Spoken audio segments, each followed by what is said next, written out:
What is going on, kings and queens of this wonderful wonderland that we call YouTube? We are back once again with the first official video since my hiatus, and I figured, if we're gonna do it, we're gonna do it right. And there's only one way to kick things off, and that would be with the countdown. But as the title says, not just any countdown, because today we're counting down the top 5 games of 2016. And before you start, I know it's February. I know I'm late. But you know what? I really don't care. Because, truth be told, I was a little late last year. I was late this year. And I don't want to spoil anything for y'all. But I'm probably going to be late next year too. But it's better late than never. So, here we go. A quick little disclaimer type thing before we get into the real meat and potatoes of this countdown. I'm only including games that I've spent a lot of time with and played. I know there's a lot of games that probably deserve to be on the list, and to be perfectly honest, I most likely own them, but I just haven't been able to sit down with them long enough or at all to form an opinion. So in the interest of fairness, if I haven't played them, they're not going to appear on the list. And another thing I want to throw in here is that I've had this list kind of firmly in place since December. That is all except for one game. I'm very torn because part of me thinks that it deserves a spot on this list, and the rest of me thinks that I am unable to justify knocking something else off the list to put it there. So I figured, since I couldn't make up my mind, the next best thing to do is make it an honorable mention, and that would be excuse me, sorry, The Last Guardian. Now, while you're picking up your jaws off the floor, I just want to say that I'm not going to go into why or how the game avoided the list here today, because I'm planning on doing a full-scale review where I talk about the ins and outs, the pros and cons, the good and the bad, and kind of give an extensive opinion as to why the game is just an honorable mention of 2016 for me. So if you're interested in that, be sure to keep your eye open. With that being said, let's kick things off with number 5, which is Layers of Fear. Now, if you've been paying attention, you know that in the structure of the relationship between me and horror games, there are two main factors. Is that the first one is that it's very rare for me to like them. It's even rarer to say that I liked one enough to have it on the list, because everything scares me, so I prefer to stay far, far away from them. And number 2 is that when I do sit down to play them, I like a unique horror experience. Nothing like the typical survival horror, zombie apocalypse type horror games where it's what we've seen before and something I've seen 100 times. I like a unique experience, which is why I loved Layers of Fear so much. Because it was unique. Everything about it was unique to me.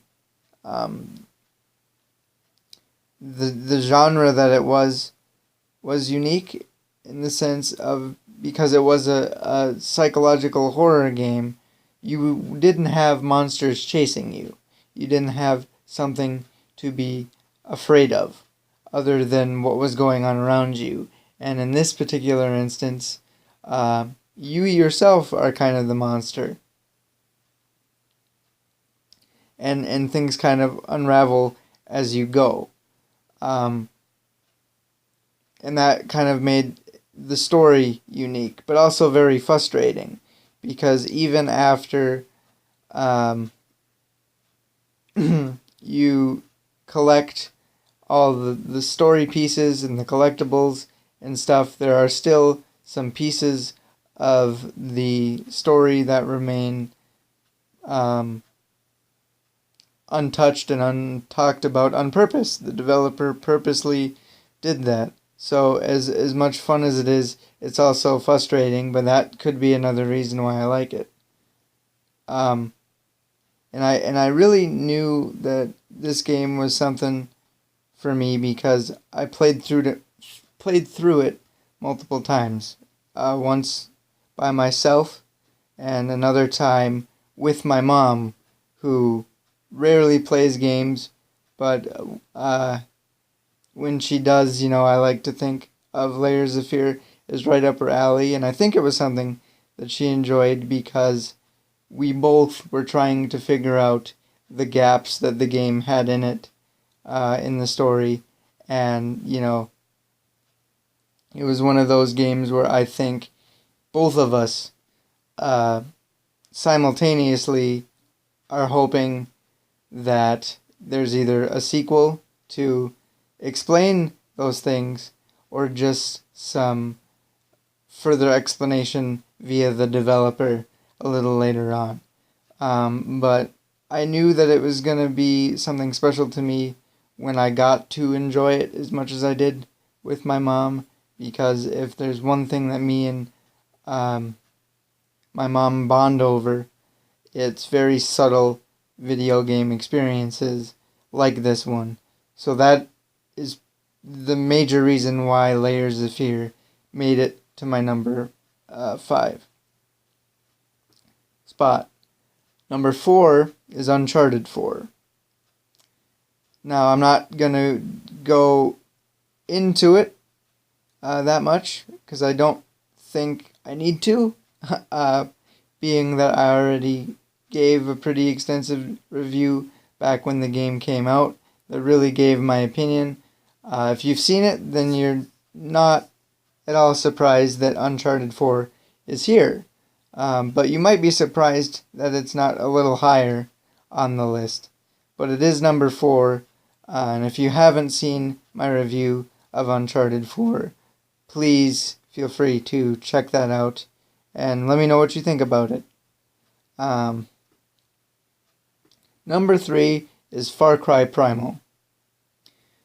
Now, I'll be the first to tell you that Far Cry Primal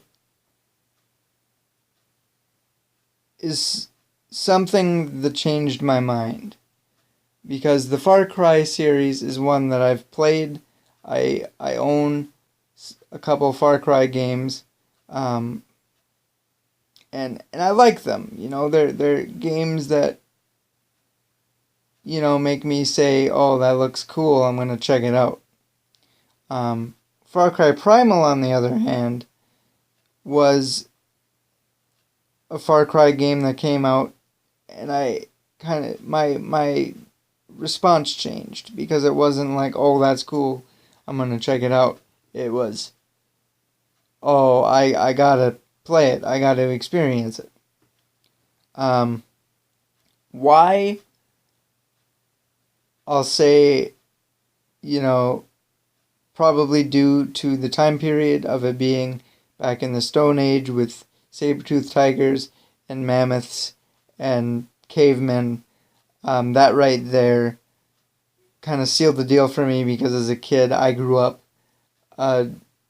just loving all that stuff and being kind of obsessed with it. So it was kind of nice to relive that childhood love for the Stone Age that Far Cry Primal provides. But it was also probably my favorite part about the game, in all honesty, is the combat system that you can have with your animal friends who are mounts or battle buddies or what have you. I just was very kind of awestruck that you could go to war against other cavemen alongside everything from a honey badger to a saber-toothed tiger, and you could ride them, and you could go on hunts, and just everything about the gameplay in that respect had me spending quite a bit of time with the game in a short spurt. Nevertheless, for these reasons, Far Cry Primal is number 3 on my list. Number 2 is Doom. Now, if I'm going to be honest, I have to say that I'm not one of the souls that spent a lot of time with Doom growing up when it first came out, primarily because I didn't have a choice in the matter. Being raised in a kind of by-the-book Christian home that didn't allow me to play rated M games as a young kid, you understand why Doom was kind of out of my reach. But as I got older and started dabbling in it, I definitely developed a respect and an acknowledgement for Doom, so that when it came time to get my hands on the 2016 remake, I felt like I understood what to expect or what I should look for in a Doom game. And the thing about it is, Bethesda, in my opinion, and the opinion of others, is Bethesda nailed it out of the park. I can honestly say that in 2016, it is probably the most nostalgic experience that I have had in a long time with a remake. I think it blends the whole idea of new age gaming and being a 2016 game, and combining that with what Doom is all about and that kind of nostalgic feeling that Doom brings. I think Bethesda really blended that together beautifully, and now that I think about it, there are probably 2 reasons why Doom was so great. Number 1, for me, I'm not one of the hardcore fans of Doom, so I didn't have the same heartfelt experience that other people had, but at the same time, I couldn't help but be overjoyed and smile for those people, because I knew for those people that played Doom on day 1 that this game was going to bring them back to their childhood, essentially, and that just made me really happy.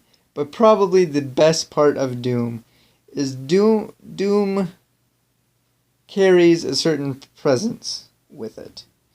Doom demands a certain attention. And Doom, for me, is probably the most badass I've ever felt holding a controller. It's got story elements, which is okay, but the real draw for me, the real hell yeah moment, was just being the character, busting skulls, kicking ass, taking names, covered in blood. That made me feel great. Taking on hordes of demons with a shotgun and a chainsaw and all the gory goodies. It's just a experience that, you could talk about 100 times, but it's also a feeling. And just being that badass of a guy who can run around and snap necks with his bare hands and curb stomp minions of hell, I felt like I could take on anything. And the nostalgic feeling, and just the overall feeling of badassness, I guess, is the reason why Bethesda's Doom 2016 is number 2 on my list of top 5 games. With that being said, now we're at number 1. But before I reveal it, why don't we do a quick little recap here? Number 5 is Layers of Fear. Number 4 is Uncharted 4. Number 3 is Far Cry Primal. 2 is Doom. And number 1, the top game of 2016 for me, was not Doom. Let me just say, I'm sure a lot of people were expecting it to be number 1, and I'll tell you that it initially was. I knew the second I played it, it was going to be high for me, and it was until I played the game that is replacing it at number 1, Final Fantasy 15. Now, before you go judging and saying, oh, of course, big shock, he's probably a Final Fantasy fanboy, you couldn't be any more wrong. To be honest, I've probably only played snippets of 3 or 4 games. I've never completed a Final Fantasy game. And it's just not a series that I've been able to spend a lot of time with and dive into. But I don't know. Something about it. Something about Final Fantasy 15 made me say, I'm gonna get that. I'm gonna check that out. And I'm really glad I did. Primarily because Final Fantasy 15 visually is breathtaking. So you take that into account. The way it looks on the PS4 is probably one of the best looking games that I have seen in a long time. Another thing about Final Fantasy 15 that made me love it so much is there's just something about the Final Fantasy universe that is breathtakingly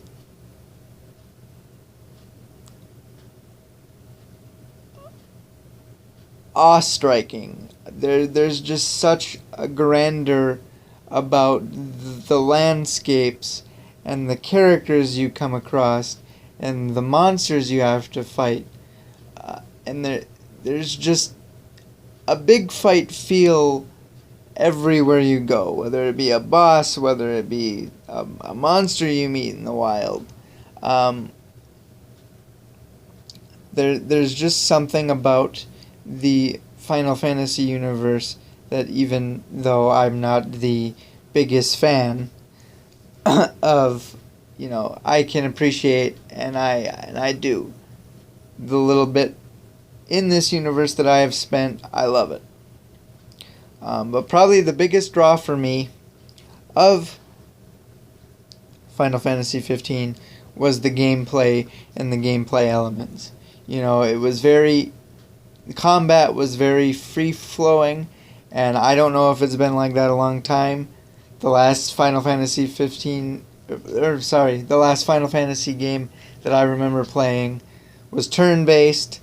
I think it was 12 or something like that, and it's no longer that. It's very free-flowing and stuff like that. and the combat and the way the menus are set up and everything reminded me a lot of Kingdom Hearts. And maybe that's just because I'm longing for Kingdom Hearts 3 like so many other gamers. I'm ready, I'm waiting, and maybe I'm looking for Kingdom Hearts in everything that I come across with a glimmer of hope. I don't know. That could be another video altogether.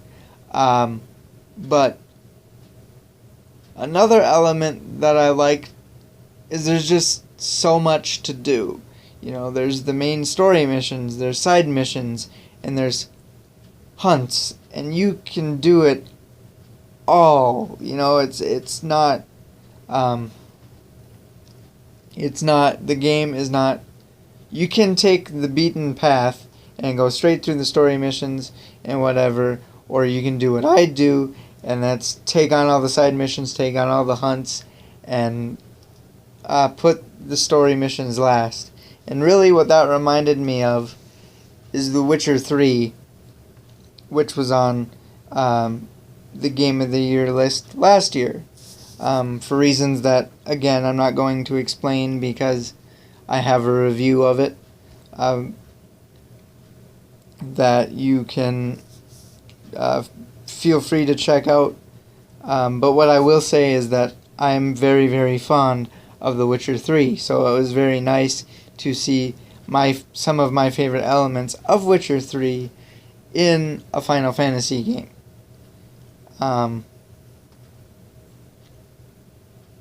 Because just the fact that you can do basically whatever you want when you want just made this fantastical world. Fantastical isn't even a word. Blech. Making up words, saying words that don't exist, and I can't speak anymore. You know, it just makes this already epic, great world that much greater, and it just makes it feel that much bigger. And again, I don't know if Final Fantasy games have been like this as of late, because this is the first one I've played and really wanted to play in years. So excuse my lack of knowledge, but nevertheless, I think I'd join a plethora of other gamers that I know for a fact have this at the top of their list for multiple reasons. It could be the same reasons that I have. It could be It could be ones that I've completely missed. But nevertheless, whether you agree or not, Final Fantasy 15, in my opinion, is the best game of 2016. With that being said, I just want to throw in a quick little snippet about my filming schedule. It's going to be slow because, you know, last time I did this, I know I had said that I wanted to come out with as much content as possible because it was all I really had to do and yada yada yada. And this time it's not the case. I'm going to try and be a lot more sensible about it, so I don't burn myself out. And, you know, I've got my hand in some other creative projects that I'm busy with. So it's basically, videos are going to come out whenever I can get away with it, whenever the two schedules, you know, for making content and doing what else I'm doing, kind of meet up and match up well. And we'll see how I'm feeling at the end of the day, whether or not I feel like making content. I don't know. But I would probably hazard to guess, if you're looking for an answer, that it would be somewhere between 1 to 2 times a week, maybe longer. I promise, though, that it's not going to be 5 months. It's not going to be that long.